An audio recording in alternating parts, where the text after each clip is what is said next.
Let's read the word of God as we conclude in 30 minutes.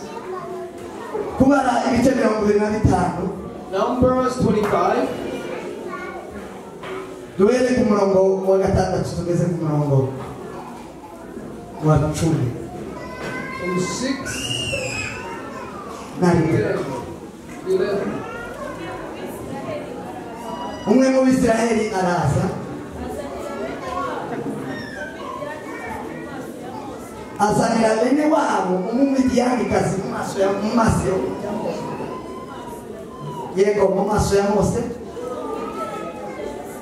no mu iteraniro ry'Abisiraheli.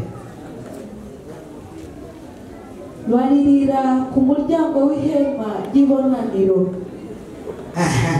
Finehasi mwene Eliyazari wa Aroni umutambyi abibonye ahaguruka hagati y'iteraniro yenda 10 akurikira uwo Mwisiraheli mu ihema abahinguranya bombi uwo Mwisiraheli n'uwo mugore rimufata ku nda ye.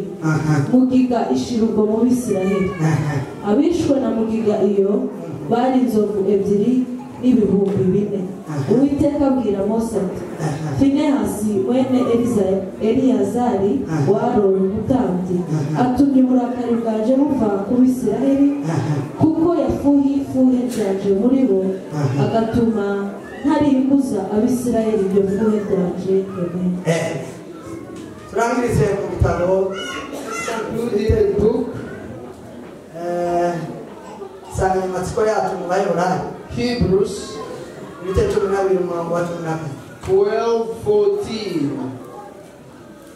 Mugira umwete wo kubana n'abantu bose amahoro no kwezwa kuko utejejwe atazareba umwami Imana. ukomeza Mwirinde hatagira umuntu ugwa akava mu buntu bw'Imana. mwirinde hatagira umuntu ugwa akava mu buntu bw'Imana kandi hatagira umuzi wo gusharira umera ukabahagarika imitima abenshi kabiri hatagira umuzi usharira umera hagati muri bo hanyuma hakaza kubaho umuvumo. Komeza. kandi hatabaho umusambanyi cyangwa ukerensa iby'Imana kandi gatatu hatabaho umusambanyi tabaho cyangwa ukerensa iby'Imana nka Esawu. Kane cyangwa ukereza iby'Imana nka Esawu.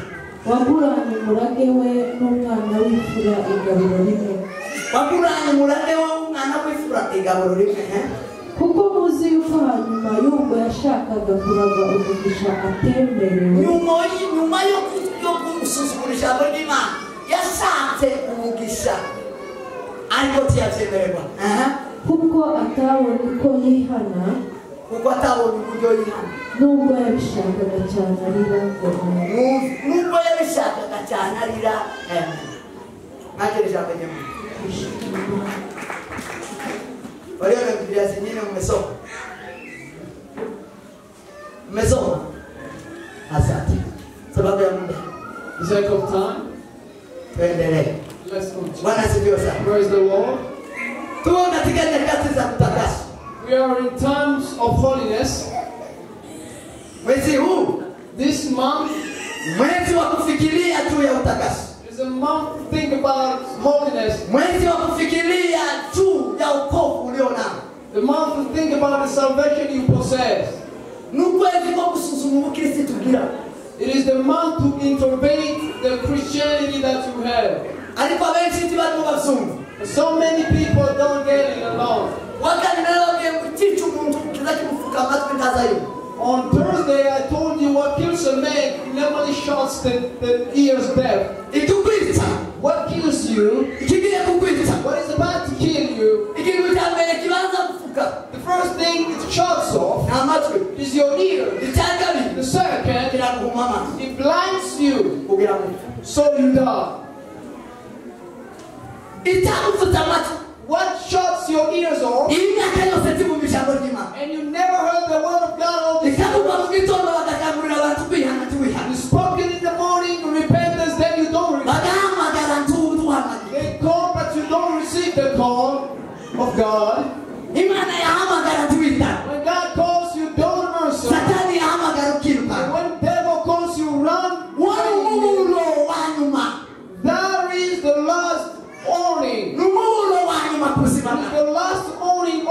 side.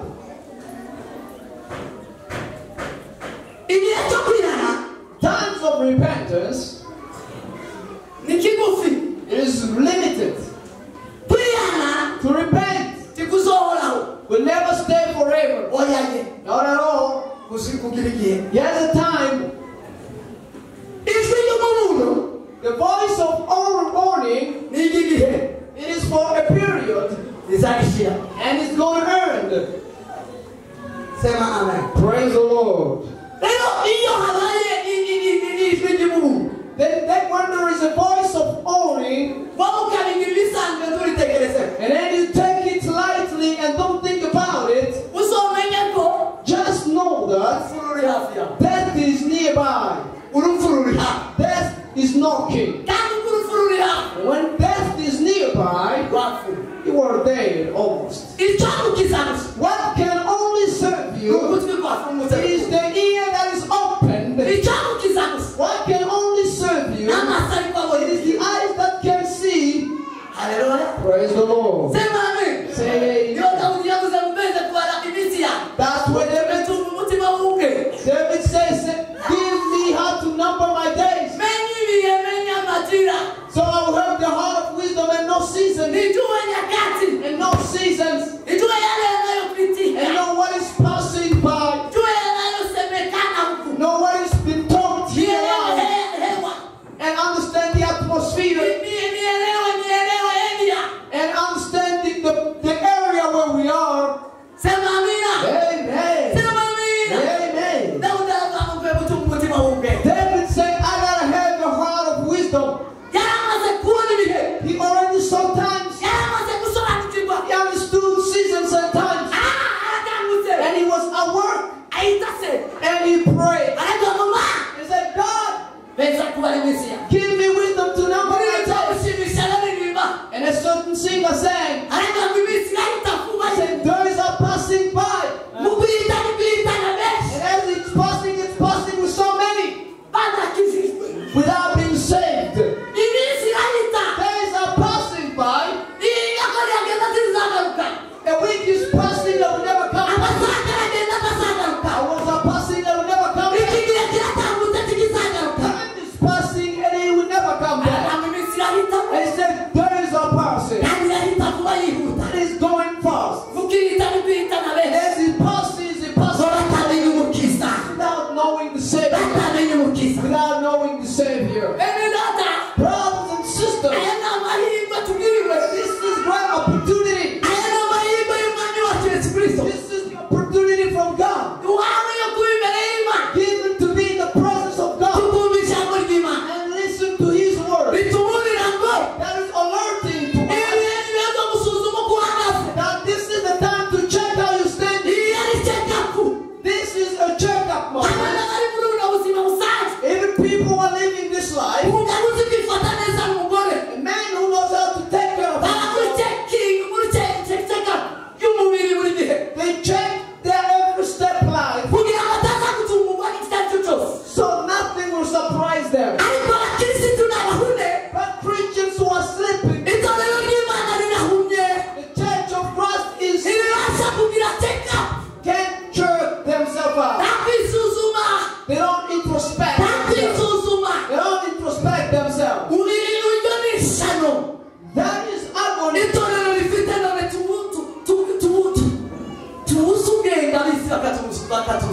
That the church is facing a great crisis. Salvation, it is subdivided into 3 parts. Salvation has 3 parts. If you don't get it in those 3 parts, you'll never see the kingdom of God.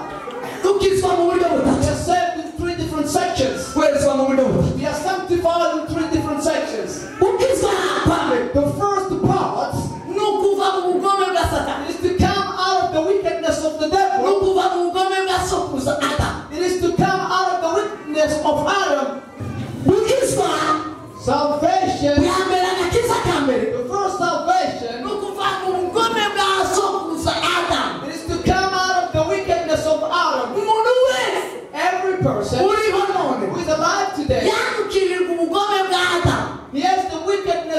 of Adam, who was disobedient to God and sinned. Sin is the disobedience. First John 3:4. Romans 5:18. Wickedness. By the name of Jesus. Receive Jesus. And he will take us off from Adam. And we get into him as a second Adam. And he justifies us.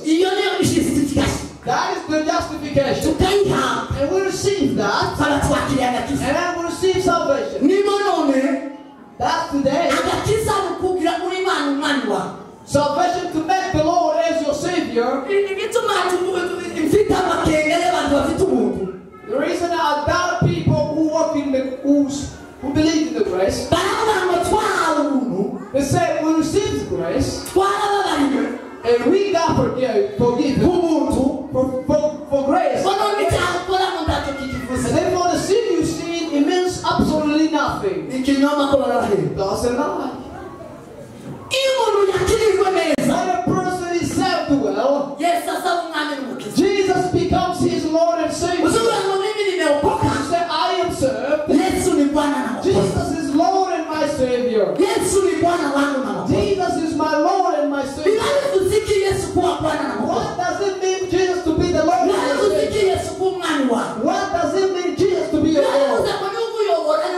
It means he's the one leading you, in everything. Amen.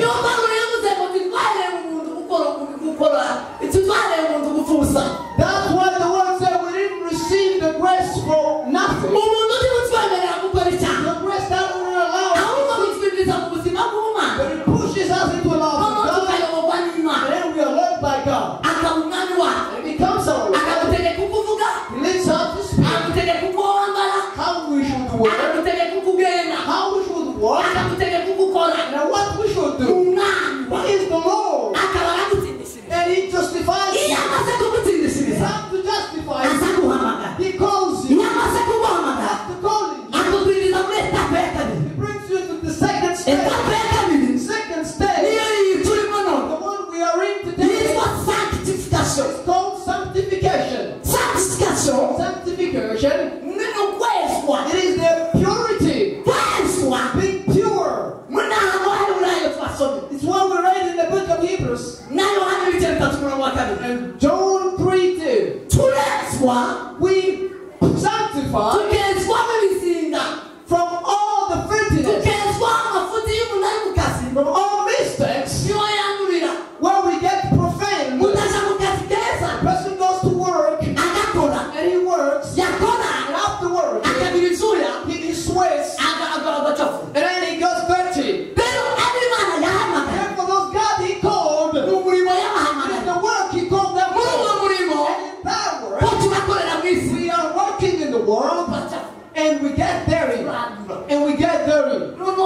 and therefore in the second stage is of sanctification. And who has that work? It is of the Holy Spirit and the Word of God.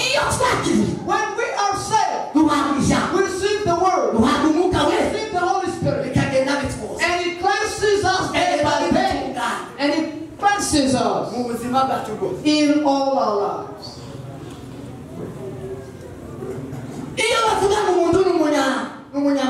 When we say a person is dirty or filthy, and I say someone else is clean, and they're all living someplace, what do you think will happen? And they live together. One is clean and another one is dirty. One is clean and another one is dirty. Another one is dirty. They live in the same place. Maybe they are working the same kind of job. But one is dirty and then another one is clean. Do you know the difference between the two? Do you know the difference? Here is the end. Be angry dangerous to be holy. A dirty woman, he lacked nothing. It's not the water, because the water is there. There's water in the house. Imagine we have taps in the houses. And you find 3 taps in the house. And when you get in the house, imagine when they open the door, you take your nose off. When they just open the door, just know that the kind of woman, she's not earnest. She's not diligent. But water is in the house. Soaps, they make them here. They normally. Some people, they are fabricating soaps here. They are making soaps. So I don't think it's a problem of making a soap, but it's a problem of diligence being. Amen.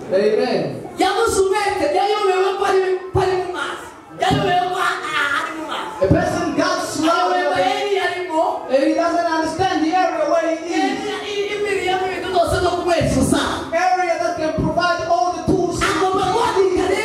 Therefore, she got to stand and do the cleansings, and then the place will be clean. And another one gets dirty. That's how this works. A person who doesn't know. A person who doesn't know. That's sin, that oath. A person who doesn't know that he's saved. He doesn't sanctify himself. Doesn't sanctify himself. Stays with filthiness.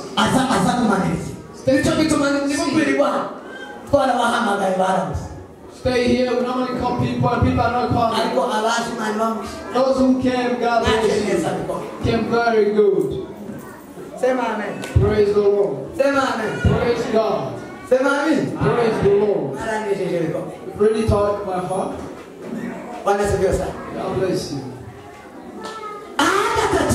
The third stage. After we get sanctified.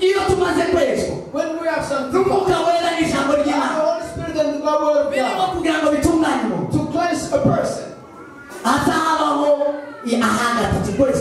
Then the third cleansing takes place. In order for the salvation to be perfect. It is called glorification.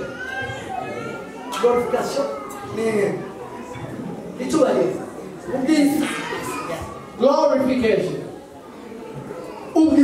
Glorification. Beauty. Beauty of God.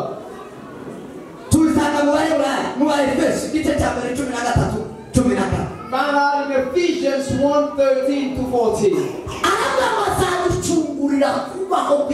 And he said he will redeem us to live eternally. He will redeem us and cleanse us.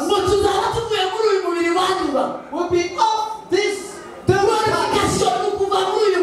Glorification is to get out of this body. Glorification is to get out of this body.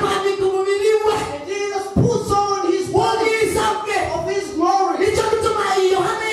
That's why John said, surely we are the children of God.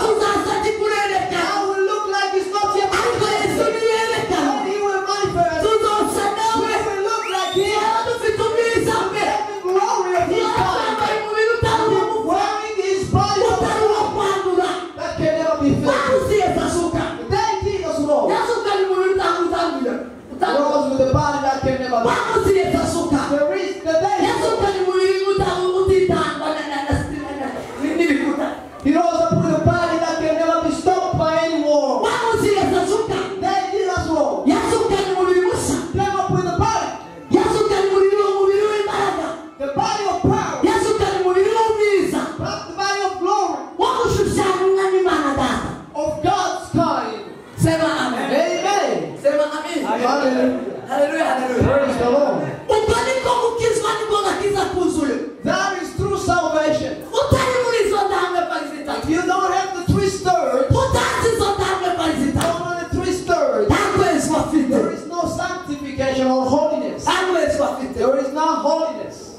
Sema amen. Amen. Sema amen. Praise God. Sema amen. Praise the Lord. Praise God.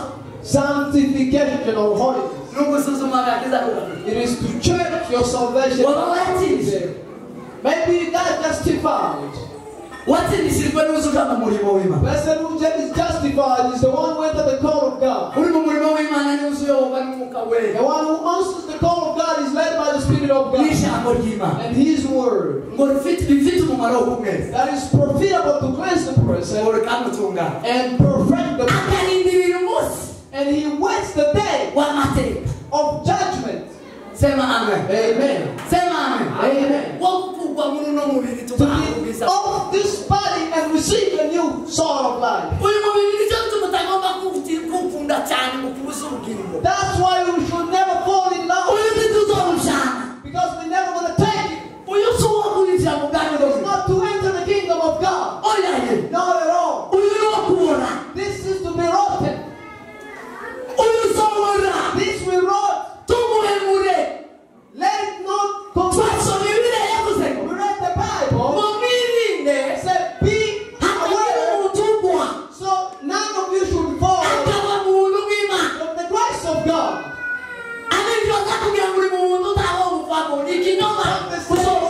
In the grace, you can never get out. It might be possible. Be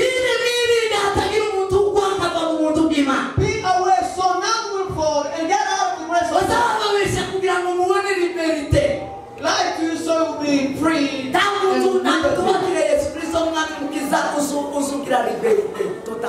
Nobody receives Jesus and be free as he wants.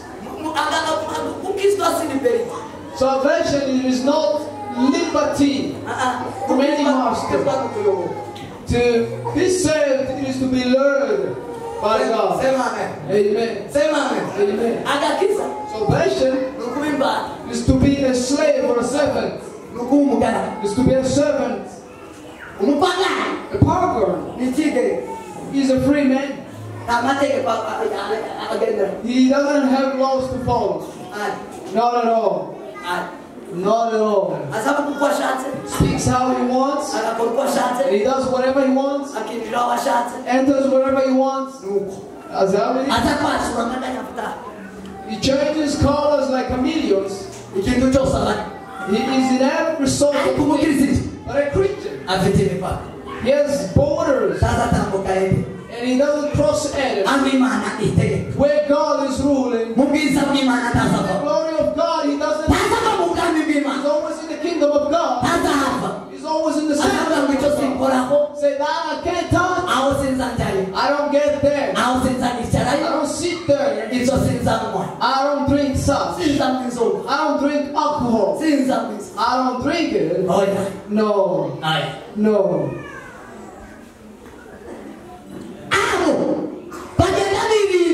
They go with self-control, having borders. Be aware so no man will fall from the grace of God. Those who are sanctified, they have another principle. They to church the heart in the morning. So any root of bitterness never enter the vision.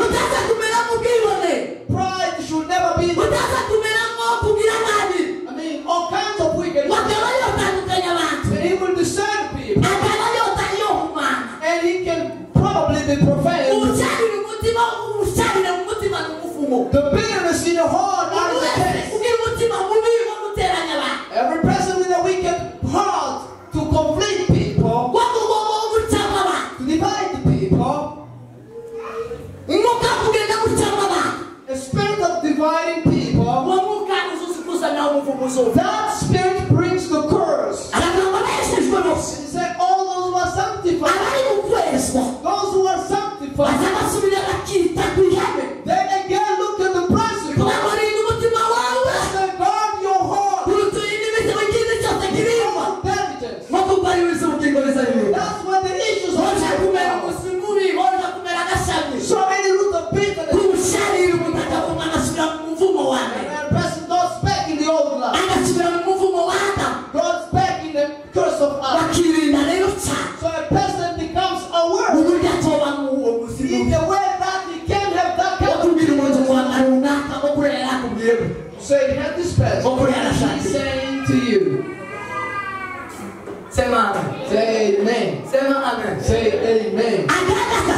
The third, he said,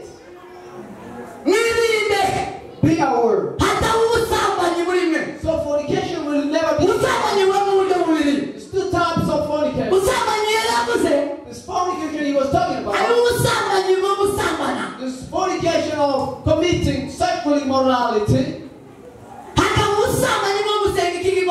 And the one of idolatry. Don't love anything. The misconceptions of the devil or deception of the devil will tell you that you love Brother Stephen. That's love.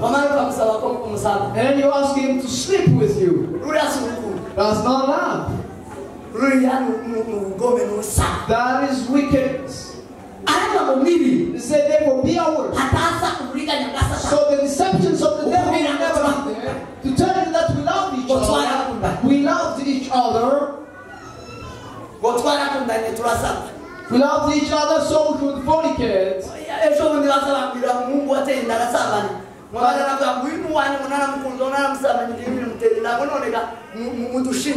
Last time a certain guy impregnated a girl and he was saying, I love her, so bring her and we should be one together. They will do a wedding for them this coming Saturday. They're looking for somebody to bless that marriage.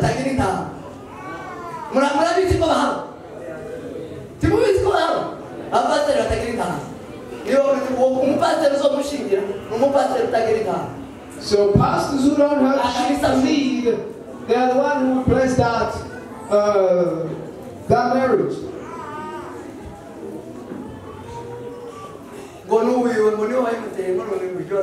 Say impregnated her, so and the pastor said there's no problem.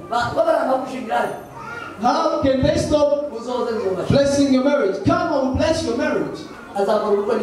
He's having the wedding this coming Saturday. Are you fine with that? How many sound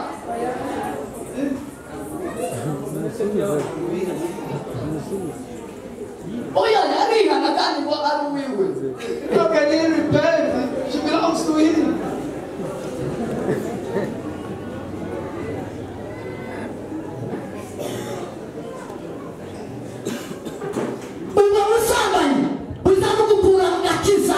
That fornication takes you out of salvation. Fornication takes you out of justification. Fornication brings curse. The Bible says in the times of Phineas, when Israel first Midians get into the Israel and they started fornicating, there was plague in the camp. Fornication brings plagues. When Moses and Aaron they were thinking about what to do. And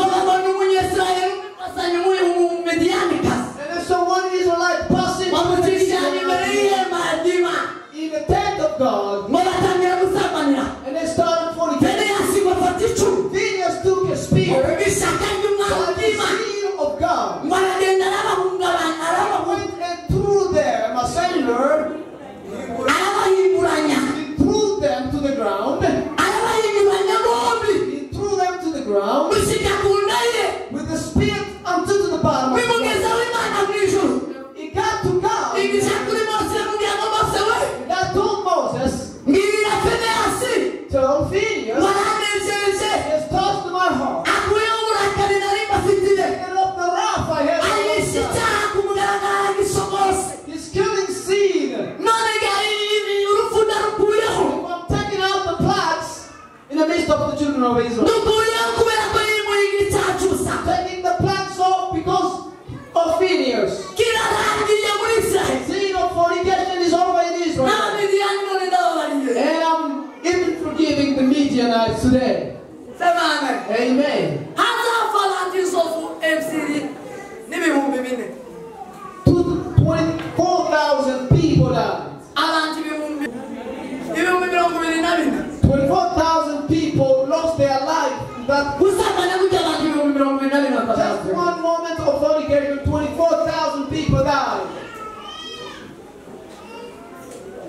ubusambanyi buzabuzana inkota yo kwica abantu ibihumbi 20. Fornication brings the sword to kill 24,000 people. Writers of Hebrews say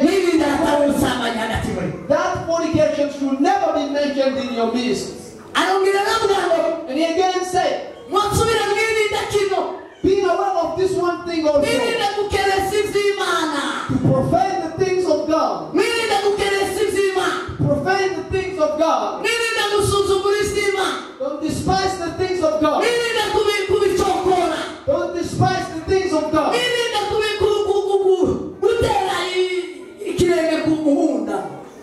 Don't step on the spear. You can't play with the word of God. We're the only one who play with it. That's why I got afraid. Some people here were trying to enter the comedian shores. Was sad and was asking God, am I the one experiencing this? We enter in comedian shores, despising the things of God.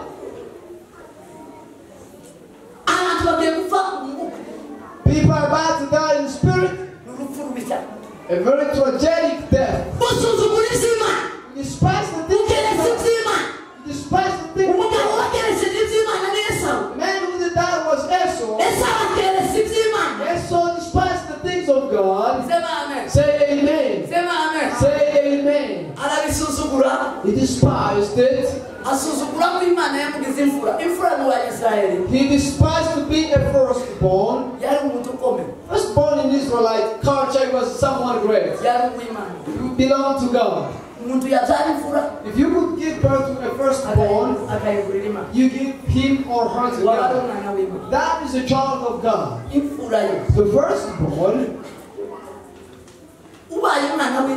if you are a child of God, you gotta obey to your father, the word of God. And then he despised the word of God. He despised it. He made it to be nothing. He sold it, extending it with one morsel of meat. Just one morsel of one day. God was angry, was sad. The thing that will make the wrath of God is when we despise the word of God. Is when we take the word of God to naught. The word of God. God can never be, a man can never contradict God. A man can never contradict God like we do as men. Speaks and we all say yes, sir. Yes, Father. Yes, Father Jesus. He despised that. Not despising that. The first things that happened, God never gave him the fortunes to be saved. Took of salvation.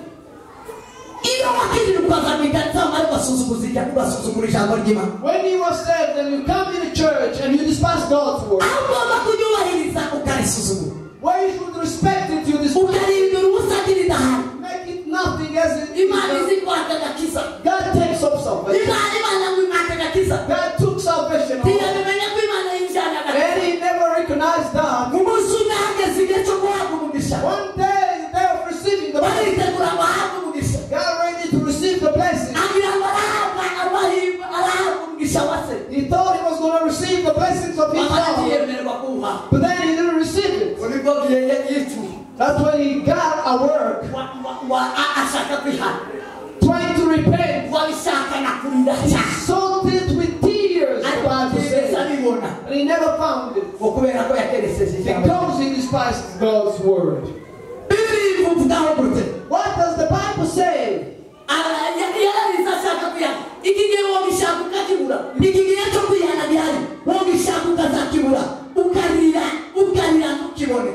You must search for these times of repentance and never find this letter. Might seek it. That's when Judas.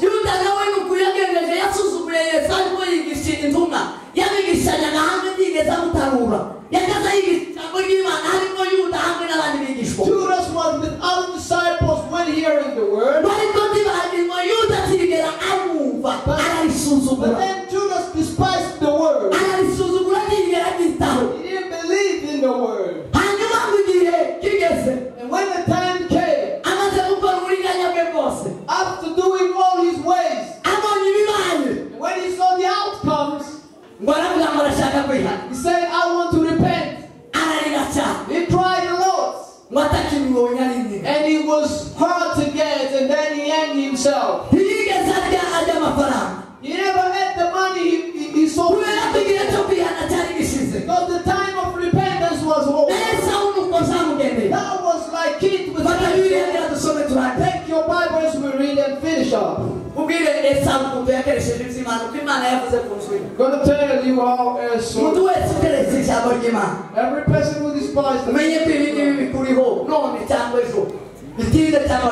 this is on you today or tomorrow. I'm going to ask you to be ready to hear the word of God. Hosea 1:18.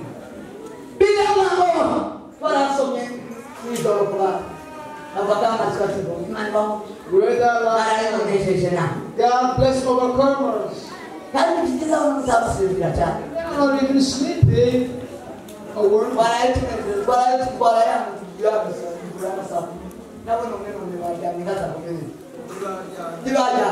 They never slept all night. They're here speaking God's word.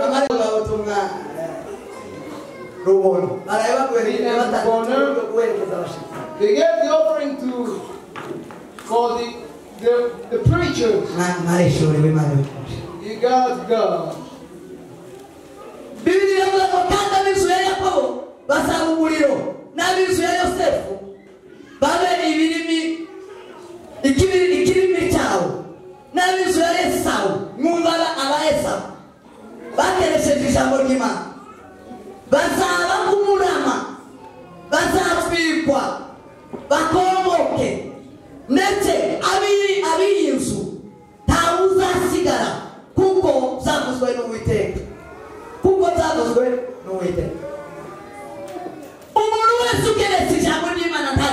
Everybody who despises God's word, the first thing that happens,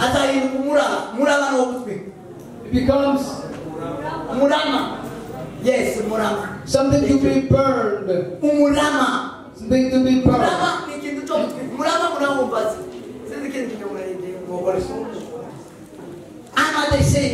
All sorts of garbages. A person who doesn't he said, if you despise me, when you despise God, when you despise God's word, it makes you a garbage.